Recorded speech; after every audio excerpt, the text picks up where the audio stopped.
వీక్షకులకు స్వాగతం, నమస్కారం. జగన్మోహన్ రెడ్డి దగ్గర నుంచి ఆఖరికి పేరుని నానిగాడి దాకా పోలీసులు బట్టలిప్ప తెస్తామంటూ రెచ్చిపోయి మాట్లాడుతున్నారు. ఆ బట్టలిప్ప తీయటం ఏంటో 4 ఏళ్ల తర్వాత వచ్చేది లేదు, సచ్చేది లేదు. వీళ్ళ సంగతి ఏంటో వీళ్ళకే తెలియదు.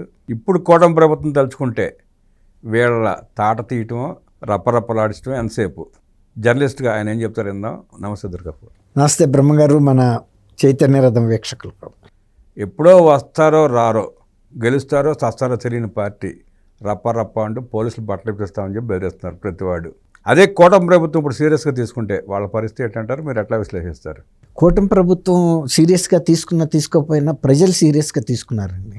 వాళ్ళు ముందు రపరపలు ఆడిచేది ఎవరిది అనేది ప్రజలకి ఒక భయం వచ్చేసింది. వీళ్ళని మనం 2024లోనే వద్దు అనుకుని పంపించేస్తే కూడా మళ్ళీ కూడా షిగుర్లు పెట్టి ఇంత కవ్వింపుగా మాట్లాడుతున్నారు జనాల్ని రపరప అనే ఒక భయం ప్రజల్లో వచ్చింది. తిరుగుబాటు లాంటి భావన కలుగుతుంది వాళ్ళకి. అది జనం అంత తొందరగా మర్చిపోరండి.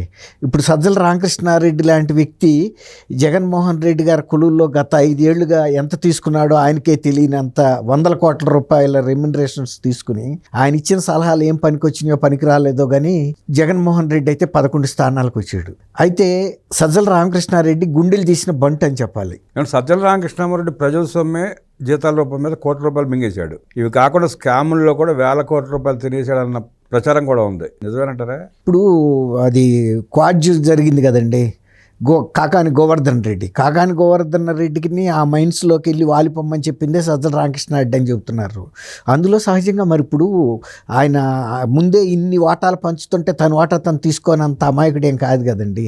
ఇప్పుడు సీఎంఓ ఆఫీసులో జరుగుతున్న ఈ అవినీతి చర్చలతో ఆనాటి ప్రధాన కార్యదర్శిగా ఉన్న జవహర్ రెడ్డి గారికి ఇంతో అంత మంచి పేరు ఉండి కూడా అందరూ ఆక్రమించుకుంటే నేనెందుకు చేయకూడదని ఆయన కూడా వెళ్ళి ఎస్ఐండ్ భూములు కుంభకోణం వైజాగ్లో దూరాడని మూర్తి యాదవ్, ఆయన జనసేన నాయకుడు, అక్కడ కార్పొరేటర్ కూడా అనేక ఎలిగేషన్స్ కూడా చేశాడు.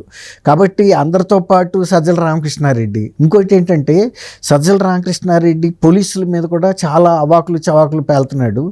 అంటే తను ఏంటంటే డొక్కా మాణిక్య వరప్రసాద్ అనే అది కోస్తాలో దళిత నాయకుడిగా మంచి పేరున్న వ్యక్తిని కూడా నువ్వు కూడా ఏదన్నా ఒక హత్య చెయ్యి, లేకపోతే ఏదైనా దాడి చెయ్యి, నీకు ఒక మంత్రి పదవో చైర్మన్ పదవో ఇస్తానని బేరం పెట్టాడంటే అది జగన్మోహన్ రెడ్డి గారి ఛాంబర్లో ఇంకొక 2 IAS ఆఫీసర్లు, ఇంకొక రాజకీయ నాయకుడు ఉండగా కూడా కనీసం జగన్మోహన్ రెడ్డి గారు ఆ మర్యాదపూర్వకంగా అయినా తనని అభ్యంతర పెట్టాలి. ఇట్లాంటి మాటలకి ఎట్లా మాట్లాడతావు అనాలి.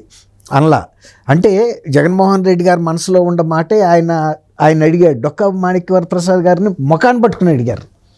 అంటే వాళ్ళకి బోరుగడ్డ అనిల్కి డొక్కా మాణిక్య వరప్రసాద్కి కూడా తేడా ఏంటనేది వాళ్ళకి తెలీదు. ఏ దళితుడైనా హత్యలకు పనికొస్తాడన్నంత నాలెడ్జ్ మాత్రమే వాళ్ళకు ఉంది. ఇప్పుడు పోలీసుల మీద కూడా మళ్ళీ లేటెస్ట్గా మాట్లాడుతున్నాడు ఆయన. మా వాళ్ళ మీద మాజీ మంత్రులు చెప్పారని కేసులు పెడితే మీ అంతు చూస్తాం, రేపు రాబోయేది మేమేనని. ఇప్పుడు రాబోయేది మీరే అనటానికి మీరు ఎలా చెబుతారు? ఎన్నికలు 2029లో జరుగుతాయి. మొన్న 11 స్థానాలకు మిమ్మల్ని పరిమితం చేశారు. ఇంతవరకు మీరు అసెంబ్లీలకు కూడా వెళ్ళి ప్రజా సమస్యల గురించి మాట్లాడలేదు. తర్వాత ప్రజా సమస్యల గురించి వెళ్తామని చెప్పి అక్కడికి వెళ్ళి అరాచకాలు సృష్టిస్తున్నారు. ఆ అడావుల్లో మీ సొంత కార్యకర్తలను కూడా టైర్ల కింద వేసి తొక్కి వెళ్ళిపోతున్నారు. కనీసం వాళ్ళని తీసుకెళ్ళి ఆసుపత్రిలో చేర్చాలన్న కనీస జ్ఞానం కూడా లేదు, మానవత్వం లేదు. ప్రజలు అన్నీ కూడా ఇవన్నీ చూస్తున్నారు. ఎవరి కార్యకర్తలను చంపినా వాళ్ళ నాయకుల ఇళ్లలో మనుషులు కాదు కదండి, వాళ్ళు ప్రజల్లోంచి వచ్చిన వాళ్ళే కదా, ఏ పార్టీ కార్యకర్త అయినా కూడా. అటువంటి సాధారణ వ్యక్తుల ప్రాణాలని హరించి ఇవాళ ఆ రోజు పోలీసులు వెళ్ళి తీసుకెళ్ళి అతను కాపాడటానికి ప్రయత్నించారు. అప్పటికే జరగాల్సిన నష్టం జరిగింది, వాళ్ళు ఏం చేయలేకపోయారు. ఇప్పుడు పోలీసుల్ని మేము అధికారంలోకి వస్తే మీ తాట తీస్తాం, మిమ్మల్ని ఉద్యోగాల నుంచి పీకేస్తాం. మీరు అధికారంలో ఉన్నప్పుడు మీ సొంత కేసుల గురించి బొంబాయి రాక పంపి కాదంబరి జత్వాని లాంటి వాళ్ళని అరెస్ట్ చేయించి తెప్పించారు. డాక్టర్ సుధాకర్ లాంటి వ్యక్తిని ఎంబడిపడి చచ్చిపోయారాక వేధించారు. మళ్ళీ ఇప్పుడు అధికారం లేని పరిస్థితుల్లో కూడా పోలీసుల్ని ఏంటంటే మేము చేసిన తప్పుల్ని మీరు కేసులు కట్టొద్దనేది వాళ్ళ ఇదండి, బెదిరింపు, బ్లాక్మెయిల్ చేస్తున్నారు. మేము మళ్ళీ వస్తాము కాబట్టి మీరు వాళ్ళ కేసులు కట్టారు, మీ సంగతి చూస్తామని. ఎవరి కాళ్ళు నిర్ణయించుకోలేరు. ప్రజాస్వామ్యంలో ప్రజలు నిర్ణయిస్తారు. ఇప్పుడు నిజంగా కనుక అట్ట నిర్ణయించుకోదలుచుకుంటే అసలు 24లో వీళ్ళు ఎందుకు వదిలేశారు అధికారాన్ని? వీళ్ళ చేతిలో కనుక నిర్ణయాధికారం ఉంటే కంటిన్యూ అవ్వాలి కదా. మరి 11 స్థానాలకు వచ్చారుగా. ప్రజలది నిర్ణయాధికారం అనేది కూడా మర్చిపోయి మేమే శాసిస్తామనే పద్ధతిలోకి వచ్చారు. ఆ కైపులోనే వాళ్ళు చెప్పారు 30 ఏళ్ల పాటు మేము అధికారంలో ఉంటాం అని కూడా. అది నమ్మి పోలీసులు చేయరాని పనులన్నీ చేశారు. ఇప్పుడు దానికి వాళ్ళు మూల్యం చెల్లించుకుంటున్నారు. తర్వాత గతంలో వైఎస్ఆర్సీపీ నాయకులు చేసిన కుంభకోణాలు, నేరాలు, హత్యలు, ఇట్లాంటి దౌర్జన్యాలు అన్నిటి మీద కేసులు పెడుతుంటే ఇవాళ పోలీసులను బెదిరిస్తున్నాడు. తను ఒక సలహాదారుగా ఉండి ఇంతకాలం ఇంత ప్రజాధనాన్ని తిని ఇవాళ మళ్ళీ అదే వైఎస్ఆర్సీపీ తరపున అసలు చట్టాలని మర్చిపోయారు. మేమే నిర్ణయాధికారం, మేము 29లో మేము జగన్మోహన్ రెడ్డి చెబుతున్నాడు పక్కన నేను నాదే ప్రభుత్వం అని. ఇప్పుడు ఈయన కూడా అదే చెబుతున్నాడు.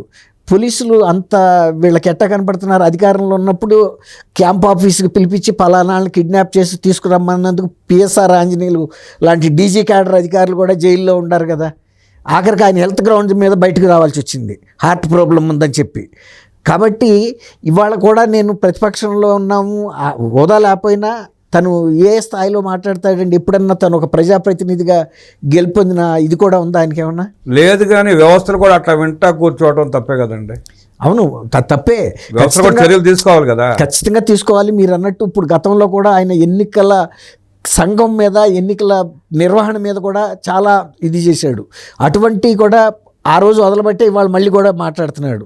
ఇవాళ ఈ కూటమి ప్రభుత్వం ఖచ్చితంగా సుమోటోగా యాక్షన్ తీసుకోవాలండి.